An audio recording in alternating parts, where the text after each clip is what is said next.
Hi, buhay, joyride, motor taxi, rider. So yun, welcome po sa aking first vlog ng aking pag-MC taxi. So, ilang buwan na rin pala akong nag-MC taxi. So ngayon ko lang naisipan po mag-vlog. So sana magustuhan nyo po. Eto nga po pala, may first booking po tayo. Pick up ko po siya sa pamantasang lungsod ng Marikina, Pilmar. So, iti-drop off po natin siya sa Santa Francesca Street, Antipolo, Rizal. Yan. So, yun, bibilisan lang natin ng konti ng ating video dahil napakahaba po nito. So, sana magustuhan niya yung aking video. So, yan, natin ko na po si ma'am. Ito po yung aking pangalawang booking. So, may pumasok. Ito naman po ay pipick upin ko sa Santa Rosa Street. Malapit lang po sa pinag-drop offan ni ma'am. So, ito-drop off natin siya sa 2F kay Mito Avenue, Antipolo, Rizal. So, Antipolo, Rizal din po ito. Habang inintay po natin si ma'am. So, yun. Yan. Kikita nyo ba? Antay-antay lang. Diyan na po si ma'am. So, natanong po natin sa kanya kung kino-confirm po natin kung siya nga ba itong ating pipick upin ng ating pasahero. Mahirap na magkamali pag iba po ang pasaherong na-pick up po ninyo. Sige po. Eto nga si mama. Okay naman. Wala akong masabi. Ang hirap pala mag voice over, no? So, na-pick up natin si ma'am sa Santa Rosa Street, Antipolo, Rizal din. So, the-drop out po natin siya sa kay Mito Avenue, Antipolo, Rizal din. So, yun, napakaganda po ng aming biyahe. Napakabilis. Nakikita niyo ba ang aking patakbo ng aking motor? Napakabilis po niyan. Pero syempre, dapat safe pa rin yung ating pasahero sa pagda-drop off niya. Tsaka lagi po natin i-prioritize na lagi pong ligtas ang ating pasahero sa kanilang pupuntahan. So, sa ating mga MC taxi rider, mag-iingat po tayo lagi sa daan dahil di po natin may iwasan na may sakuna pong mangyari. Knock on the door, sana po wala.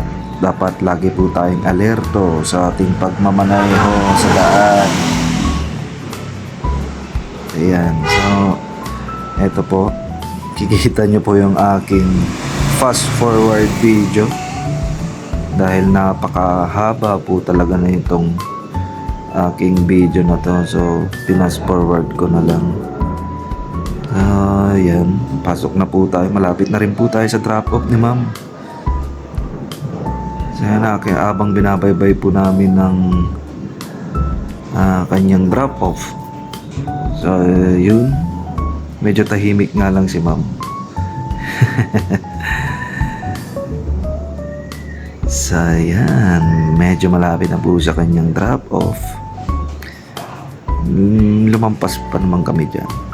Yan. So, yun. Habang may drop-off po si ma'am. May pumasok na naman pong booking sa akin. So, yun. Si ma'am uli. So, na-pick up ko rin to. Malapit din po sa pinag-drop offan ko sa aking pangalawang customer, pasahero. So, sa Lanzones Street lang po siya. Sa labas po ng village nila, ma'am. So, ihatid ko lang po siya sa Genesis Village.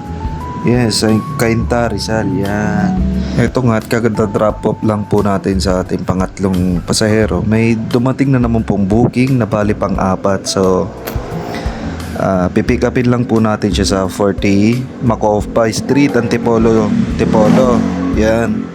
So, the drop off po natin siya sa Felina Corporate Plaza, Eastwood Avenue.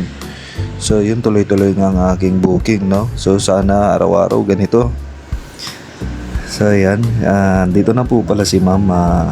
Nandito na po ako sa kanyang pick-up location. So, kinakausap ko pa po siya. Kino-confirm kung siya po pa talaga ang aking pasaherong isasakay. So, yan. Kikita niyo po ang aming bye ba yan? habang binabaybay po namin ang daan patungo sa kanyang drop-off location. So ayan, tahimik na naman po si ma'am. So tahimik lang din po tayo dyan habang nagmamaneho at focus din po tayo sa daan. Ayan. So, nag-enjoy pa ba kayo sa pinapanood nyo? Sensya na, medyo baguhan lang po sa pagbablog. Pero sana magustuhan nyo ang aking vlog tungkol sa aking buhay joyride MC Taxi Rider. So yan, bilisan lang po ang ating video. So na-drop off ko na po pala dyan si ma'am. So yun nga, habang na-drop off natin si ma'am, may pumasok na naman pong booking na pang-5. So yun, ito'y medyo nahirapan po ako kasi nahanap ko pa po yung aking pasahero. Yun pala, nasa baba lang. Pinagtanong ko pa nga po siya dyan.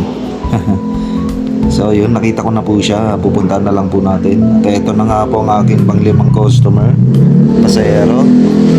So ito'y na-pick up natin sa Libis Health Center, no?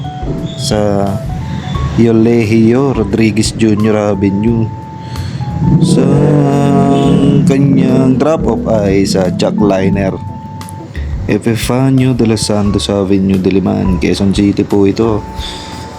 Ayan, habang binabaybay po namin ang patungo sa kanyang drop-off ay medyo ramdam ko na rin po ang pagod dito dahil dire-diretso po ang aking booking. So yun, drop off ko na po siya dito. Naputol lang yung video. So yan, habang hihintay po tayo ay may pumasok na po na booking na pang-6.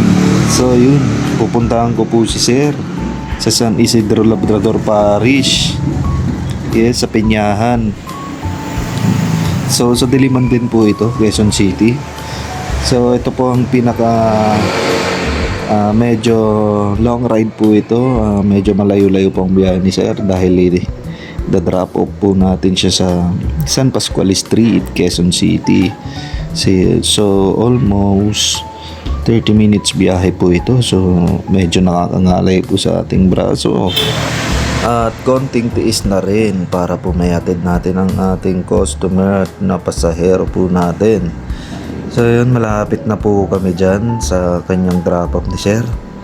So yan, drop off na natin.